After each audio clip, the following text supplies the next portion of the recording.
Greetings and welcome, everyone. It's All You Can Geek Gamecast, episode 707. I'm one of your hosts, Jim Guest, joined by Mike Sneedy, What's up? Corey Feinsod, Ahoy! and Tony Korkanakis. Yo. Welcome, guys. Welcome, listeners and viewers. We are now live right now again, live on Twitch, starting on Tuesday nights at 8 o'clock. Please join us for these broadcasts. We do MovieCast, then we do the Gamecast. Sometimes we do some bonus rounds coming up. I guarantee we'll have a Deadpool one coming up, I'm sure. Stay tuned for that. But this is the Gamecast, folks. I had promised some people that I would play some Final Fantasy VII, and I didn't do it. No, I'm just kidding.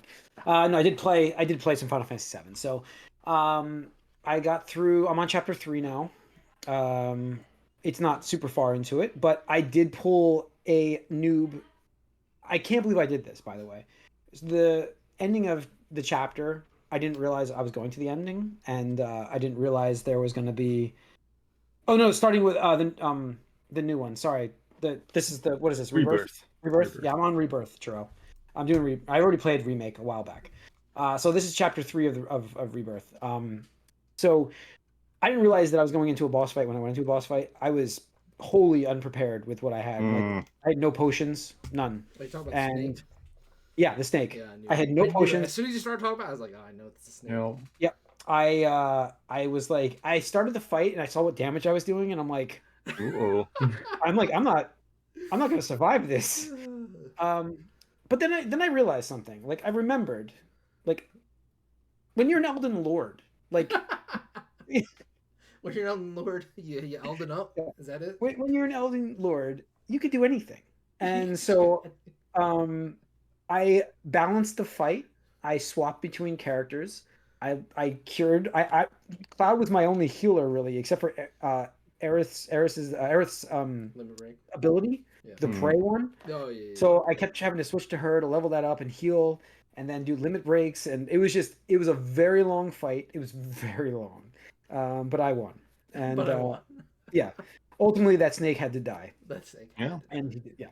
So, but this world is incredible. Like chapter 2, like getting in the open world, because I was talking about this last week with you guys. I wasn't really out of the prologue. I just got into the open world, and it's just so much to do. Like you're so sidetracked from things. It's crazy. Like I'm like, what am I supposed to be doing on the main mission at this point? Like I'm gonna go over here. I'm gonna go to this. I'm gonna help the mayor out of this town and stuff like that. I was like doing a whole bunch of side quests. And just enjoying the riding the chocobo in the world, and remembering like in my head as I was younger, like this is what I thought the world looked like, and now you're actually experiencing it. I keep saying that, but that's so true. Like it's just crazy, and yeah, I can't say enough about it. It's incredibly well designed. The combat systems, I have now gone back and forth between both combat, the classic and the newer one. I like the newer one better. But I do remember the classic, and I appreciate that. I did the boss fight in the classic mode, by the way. Oh, interesting. Yeah, and it worked. Like it worked. I didn't even think really of that. It slows it down for me, so I'm able to really balance out the stuff better. Well, that doesn't sound why. Elden Lord to me though. Well, I guess maybe I cheated a little, but maybe that's what that is. I don't know. Even Elden Lord finds some hacks, you know. Yeah. But yeah, so I enjoyed that quite a bit. Can't wait to get back into it tomorrow more. I'm now hooked, so it's nice. got me now. Yeah, it's got me now. So we'll see what I can do next week when I talk about it. That's pretty much it though for me. Tony? Yeah, just more Elden Ring.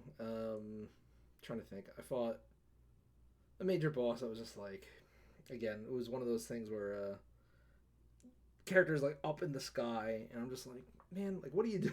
Like, what game am I playing right now? Like, come down here and let me slash at you with my sword, because I'm just a melee build. I'm not like a mage or anything like that. So like anytime they do that, I'm just like, okay. And the one thing that kind of annoyed me though, and this is not anything really of the game, but like more of the design aspect. So for some of the fights, you could summon an NPC if you've done their quest line, right? Because it's like, oh, this is my sworn enemy, blah blah blah. And it's like, okay, sure, like I'll help you kill him. And normally it's right outside the boss arena, so you can just go up, activate it, wait for them to come in, and then you go through the fog and fight the boss. For this one particular, it doesn't happen outside the arena. You got to step inside the boss fight, take like 5 steps forward, and then activate it. And I forget if I mentioned on the podcast, but the Elden Ring DLC bosses do not let you fucking do shit right away. Mhm. Like Yeah, you mentioned like that. in the base game, they're just like, oh yeah, you could summon your mimic tier or other ashes of war or whatever. Like, I'll just walk up to you slowly, right? Yeah, And like, it's a dramatic crawl usually yeah, in the beginning. and Yeah. almost every boss in the DLC is like across the arena, and they either have a projectile that they could just whale you with, or they do like this like flying zoom dash teleport whatever, and just like are right in your face.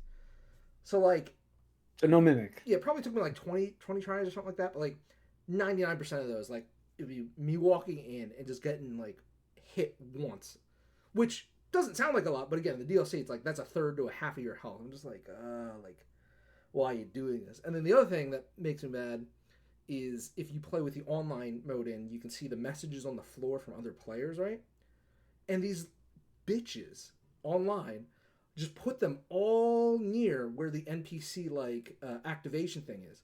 So I run up and I hit triangle to activate the summon, and instead I just read their stupid message for after they defeat the boss. I'm just like, cool. Like I just ate a hit and I didn't even get to summon the guy, right? So it's like now I got to eat probably another hit to actually summon the boss, and it was just like super frustrating. But whatever. The boss, I mean, my bitch, like I said, took me half hour, so it wasn't that big of a deal. But and then There's some streamer guy that one hit the final boss. Like because he got like 90 something damage in a hit, and he's like, I gotta get to 100. So he's like doing all these yeah, swapping yeah, I potion saw that. things. Like It was pretty that was crazy crazy. actually. People That is, people love breaking all the Soulsborne games, mhm. so that's always Oh, pretty good. it's crazy to see like the combinations of different things you can do to create that bonus damage. Yep, It's interesting. yep, But yeah, exactly. But yeah, that's pretty much it for me. Okay. All right. Corey? I just played some more Final Fantasy. I went on a date in the game. Nice. Oh, in the game. And it's not with the person I was hoping because Ooh. it's like they're like, oh, so someone wants to like talk to you, like, are you sure you've done everything? Like someone might meet you tonight. Yep. And you're like, I know who it's gonna be, and it's not who I want it to be. Ooh, And sounds like you got air. the thing is, like, I feel like that choice is made for you very early on. So It's there's actually not. things, It's actually not. well, because I I know was you feel treating that her like shit on purpose. It I've was been like, treating her like shit on purpose. I- You were I'm just like, negging her. That's all. all these three options, there's a clearly good one and a clearly not as good one. I'm choosing that one every time with her, and I'm choosing the best one that I believe for for Tifa, and it's like, nope. But it's just like, because I think I had Tifa all the way up. I felt like her happiness thing Sorry, was man. full Just friend green. zoned. Friend zoned. Yep. So no, I was very disappointed. So yeah. But anyways, You can watch it on YouTube. It'll be fine. yeah. But now I feel like going into game three, there's gonna be some history there. Well, that whole Mm. segment I thought was actually pretty cool because that was they expanded upon the gold saucer, Hmm. date Yeah. thing Right. because in Mhm. the original it's kind of Also, yeah, we know certain things are gonna yeah, happen, yeah. things like that. So it's like, oh, okay, yeah, Yeah. so, So, all right, Mike. I um, played Ninja Turtles Oh yeah. Splintered Fate, Yeah. the game that's newly on Switch. The like roguelite, and I really got into it. However, it's pretty much what I've been playing this whole week. I also went to I brought the Switch to my brother-in-law's house. We visited, and so I was able to do local multiplayer, which they just added, like because people wanted it. That wasn't going to be a feature, but people were like, "This is a Turtles game. We need local co-op," so they added it, and that was real fun. Two players going through there, learning all the little like synergies and stuff. The only thing I would wish they did have, and it makes sense that they don't because they didn't plan to do local co-op, although they did plan to do online co-op. There's no real like team up moves in the game. I would like those, but whatever. And also, since this is a Switch game, there's no matchmaking or anything like that. If you play online, you have to specifically have people, do that because with their room codes and stuff. But no, it's fun. I don't know if it is going to make me play Hades later, but I Oh, like this with dude, the turtles. I do think you'd enjoy Hades. I really do. I I think that's I would. yeah, I think you would. So But no, it's fun. I just yeah, I'm try. I played it a lot, but I think I might try to stop and try to save it for when I have other people around because the multiplayer aspect, the co-op aspect, really is what elevates this game. Otherwise it's just you know turtles themed Hades. But yeah, it's fun. The turtles play differently enough too. I good. just wish I could. I like their character models, but everything is so pulled back. You don't see them that closely too often. I do wish there would be something where you would see them a little more, but no, it's been fun. A little rough around the edges. Obviously, it's a mobile port, but I'm mostly pretty happy with it, and yeah, I'm looking to play with some people. That's it. Cool. All right. All right, guys. Let's talk about some news. Capcom, and this is what I want to lead it off with. So don't forget, Capcom was discussing recently in the news this week that they were foreseeing that because they were talking about the Marvel vs. Capcom games, and they're working on. They really want to try to make more of those in the universe, which is awesome to hear. Like, there's nothing confirmed yet, but they are clearly working, speaking with Marvel, possibly of getting this happening with characters. I did read that on the news, and I forgot I didn't put it in here, so I want to make sure I mentioned it. It's exciting. As Evo, we talked about Evo last week, and they had some of their Marvel vs. Capcom fighting with well, the fighting collection, Capcom Mhm. fighting collection, right? Mhm. Yeah. At the Evo, and they were talking about it this week about more Marvel, hopefully some more Marvel vs. Capcom games coming soon, which would be awesome. Like I'm hopefully, and I mean, obviously won't be sprites, but you know, it's You okay. mean new ones, not just New more ones, collections. new ones, yeah, Yeah. new ones, which is awesome. Better. It can't be worse than Infinite. So.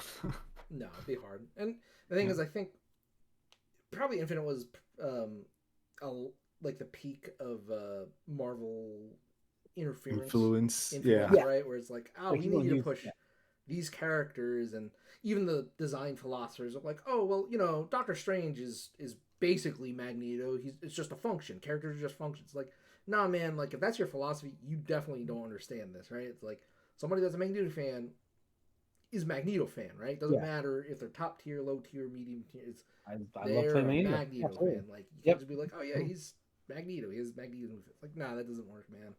Um, and obviously that was a peak of fuck the X Men. From It was. Disney slash It was. They Marvel couldn't even to mention him. Couldn't Fox, mention right? him. Yeah. Yeah. And even I think they had Spider Man and Ultimate and Infinite. I I thought they still forget. included them, but Yeah, I think it's yeah. still included I for think Infinite. Spider-Man was like a DLC like thing or something like that. Yeah. Well, it was on the disc, regardless if Yeah. it was DLC or not. Mm-hmm. But yeah, I mean, and the thing is, like, they know, both companies know how much Marvel vs. Capcom means in terms of like just not even sales, really. I would say kind of like the one union that is like Mars, like video games with another medium, right? Comics, right? Where it's like, oh, this kind of elevates both of them, right? Where you had the comic tie-ins, you have the games, obviously, and stuff like that, and it just so happened to break out as like a premier, tournament fighting game thing for close to 2 decades. So, And it was um, doing its own thing too. It wasn't like copying, oh, here, we'll just put X-Men characters in a Street Fighter No, game doing Street Fighter moves and stuff. Like no. they expanded on it a little bit. right. So, I mean, there's obviously money to be had on both sides, and Mhm. now that Disney slash Marvel's in a better place, where they have the X Men, they have the Fantastic Four, have Spider Man, pretty with Sony and stuff like that. As long as they don't try to do something stupid like the Avengers game did with Square. I mean, it'd be pretty easy to fucking make a awesome Marvel vs. Capcom 4. Yeah. Yeah. Would you want it in the Street Fighter 6 style, or would you want it more in the Marvel vs. Capcom 2 No, style? absolutely MVC style. Yeah, no, I agree. I think because you want to separate them. I Yeah, think. and I think for them too, they don't want the products to look too similar, right? Because otherwise, it's Right. like Yeah. you Yep. know, oh, I already have Street Fighter 6. I don't Mhm. need Marvel vs. Capcom. Absolutely. No, it needs to be its own thing with that, its own style. So yeah, and it's exciting. I hope we hear more about this. Hopefully we hear an agreement. Obviously games creation will take a while, but I'd love to hear something that, hey, this is we're working on it. So The thing it'd is, be cool. right? So the big smoking gun is that the fact that you are doing a collection, right? Because this Yeah, means a lot of negotiations, right? And yeah. you don't go through all that hassle of negotiating with fucking Disney of all companies to just do a collection, right? Well, that's what I'm saying. Like the news this week with them talking about it. Yeah, I have a feeling. Yeah, that's So why I mentioned I feel like they're not ready to show it yet because it was probably like within the past year, right? it. Yeah, But I yeah, imagine next year, because next year, Street Fighter Six will have been out long enough for Marvel vs. Capcom to like at least be announced and it not have Steel Thunder. Because like the thing is, you can't like launch Street Fighter Six and then within a year be like, hey, Marvel vs. Capcom, 4 or something like that. Not saying everybody's overlapping, but like that one would absolutely steal a lot of like the yeah. thunder and wind out of the room and stuff like that. So Evo would be, yeah, not a yeah, good show for yeah, them. this time next year. There was a couple good Evo moments already. Oh, dude, I watched Evo The third quite a strike lot. stuff was pretty Yeah, good. I mean it's all incredible. Like a 25-year-old game, whatever. Mm-hmm. Um, Seeing people master that, and Yeah. even Street Fighter Six was impressive because for the first time an American won it, which has not happened in a long time. Actually, a guy from Philly, so pretty cool. It's pretty Cool. impressive. Yeah. No, that's awesome. All right, cool. What Yeah. was the most? Do you know what the most popular character was? Played? Oh, They have those stats. I'm sure somebody's compiling it. Uh-huh. Usually it's a mix of like Cammy, Ken, and Rashid. Rashid is apparently a top tier character in this one. Stuff like that. Hmm. Akuma and Bison, I think, Yeah. were like the regulars there. Chun-Li Nice. too, I think. All right, cool. All right, let's see what we got in the news here. We got the Nintendo game we talked about last week, Emio, was revealed right after the podcast. Yeah, they Um, waited. yeah, they waited just in time. Mystery Uh, game. what's that? Literally a mystery game. It's a Yeah, mystery. the It's a mystery mystery game game. is a mystery game. Yeah, so Yeah. interesting. It's called Emio, the Smiling Man. So cool. A little less horror actually than we thought it would be, but Yeah, still, it's got vibes. Well, I mean, yeah. I thought it was gonna be a little darker than that, but yeah, I agree. well, I mean, it's an So adventure game, and it's yeah, all primarily narrative driven. So Yeah. you're gonna have to read a lot.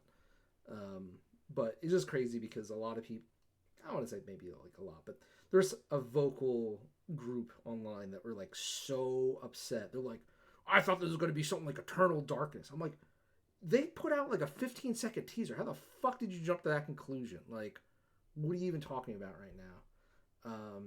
So it's whatever. And like, this is a series that dates back to the original Nintendo. It's called the Famicom Detective Club.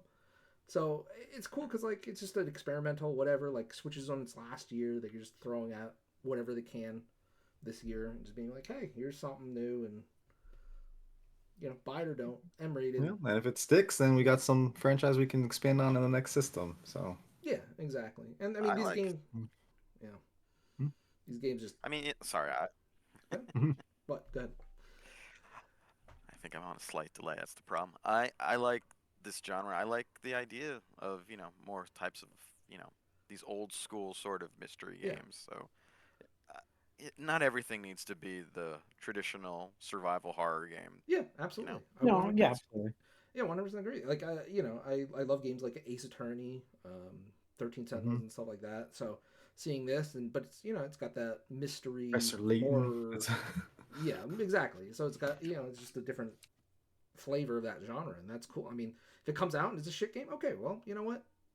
Cool. They probably won't make another one, but they make it. It's good. It sells well. Hey, probably have another another recurring franchise. And it's like there's not something else out there. It's not like the shooter market. It's like, oh man, the 80th shooter for the year finally getting released, aka Concord. This was maybe a victim of its own promotion. Like it worked too well, so Yeah, people yeah, were expecting it to be like a bigger deal or something totally unheard of. But whatever, it's yeah. good. I think it's just kind of like almost similar to Star Wars fans. There are some Nintendo fans that just go absolutely nuts with anything they can. Where it's like, my perspective is like, if they're announcing something outside of a direct, it's not going to be like a, hey, we want you to know Nintendo is doing survival horror. It's like they would absolutely just put that in a Nintendo Direct or something like that. Like they wouldn't just be like random tweet on a random day with a 15-second video teaser. Like it's kind of like, all right, set your expectations a little lower, and maybe you won't be so disappointed to the point of like anger and like literally I saw someone that was just like fuck them, they won't even release Eternal Darkness because how many times have we talked about like, oh, they're renewing the IP for that, right? Like the licensing Yeah. and stuff like that. It's like I too like to continue to wish for things that aren't going to come to pass, but whatever. All right. Let's see. What do we got here? Unionizing. So 241 workers at Bethesda Game Studios, the maker of Starfield, obviously, and Fallout, Thing, are right? unionizing. Yeah. We'll likely see more announcements. This is from Jason Schreier. A tweet came out. More announcements coming as we've reached a tipping point in the industry. So Microsoft has recognized this union. So it's impressive. Good for them. So they receive union recognition with CWA, become the first wall-to-wall union at Microsoft.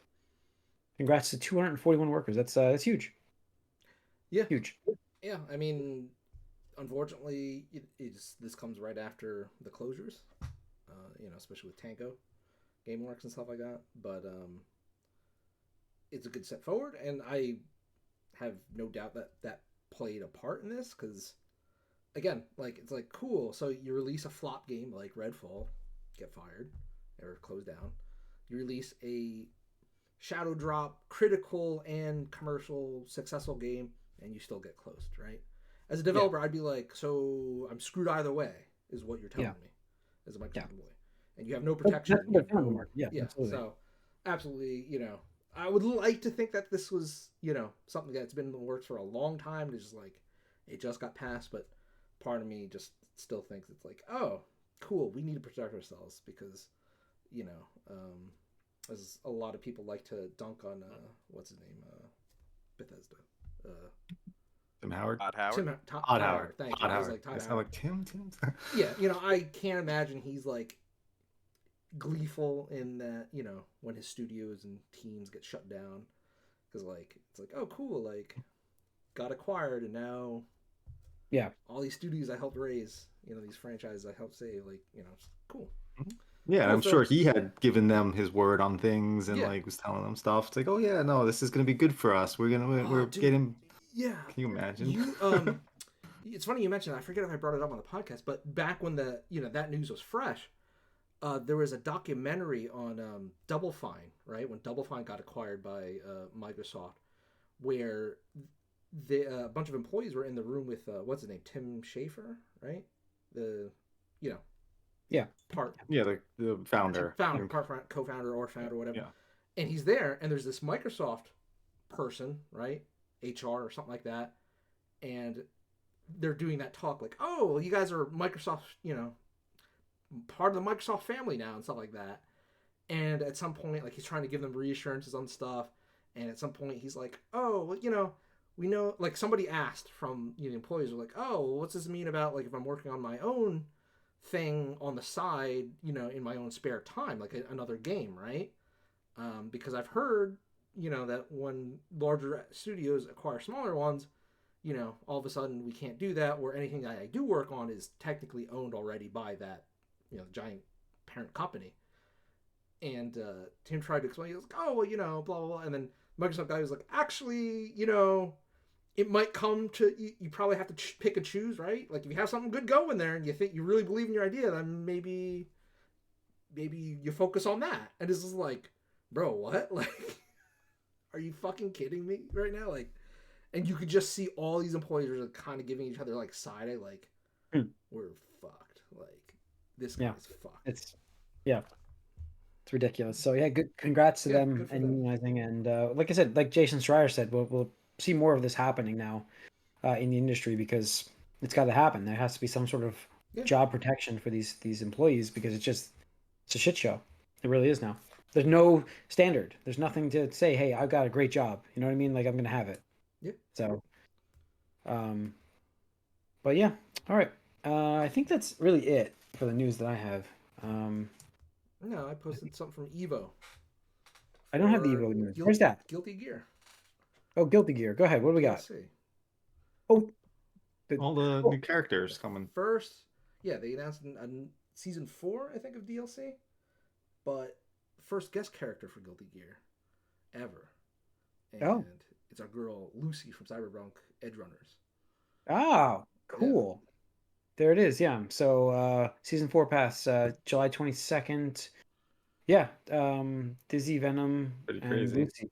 That's awesome. yeah, That's pretty cool. yeah. I'm looking Little forward to it. crossover. I fucking Lucy's cool. I really liked when I got around to playing Cyberpunk how her wire weapon was a thing you could Mm-hmm. actually like slice people up with and stuff like that. So I assume that's she'll have some kind of Yeah, I can't wait to see the animation they do with this yeah, because yeah. their animation's so good. Yeah, I was showing somebody. It's like, oh, this literally looks like an anime. It's like, yeah, they're like, they've really perfected their craft in terms of like, oh, this is what games can look like now. It's like, yeah. Mm-hmm.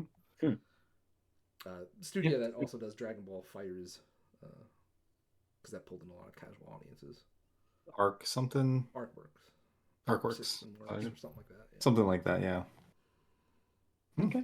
Cool. And also we got the Helldivers 2 That's true. DLC announcement today. Yeah. That So I dropped. didn't get to watch that trailer, but like a new difficulty coming in August 6th, Escalation of Freedom, right? Yep. Mm-hmm. So what's this difficulty? 10, I think. What's that? Difficulty CR 10? Yeah. Yeah. Which is, I think it only goes up to 9 right now. So this is. Yeah. I can't even imagine what 10 is going to be like because I think Yeah. I tried 9 once and it was like, oh. Yeah, I'm still like at lower than I'm like at 4 right now. Yeah, well, you never play the fucking game, Corey. I know. You're like, yo, let's get this game. All right. Where's Corey? Where's Corey? That's me. Where's I have the Corey? game. I haven't looked at it. Yeah. Yeah, you didn't convince me to buy the game, though. Corey did. Yeah. So I don't know. Interesting. But yeah, so that comes out August 6th. We'll see what that's like when it comes out. People will be talking more about the difficulty This then, I'm might get sure. me back in. Who knows? Like this Maybe. could be a good thing. Yeah, Maybe. So It's like, some of the stuff that they've been adding though has been really cool. I have to admit, like they basically have AT-ATs in this game now. that's pretty cool. Yeah. Yeah. Terminators. Yeah. Has been all the community. The support for the game has been great. Give them credit on this. So they've been done a great job with it, and it's cool. Cool to hear. So, all right. I think that's going to do it for this this episode of the Gamecast. Thanks for tuning in, everybody. Once again, we are live on Twitch Tuesday nights at 8 o'clock. If you missed these live broadcasts, we're over on YouTube. All the content's there, so subscribe to both channels so you know when we go live or when we post over on YouTube. We will see you guys next week. We have a lot of stuff to talk about. More Final Fantasy for me. I'll see you guys soon. We are out.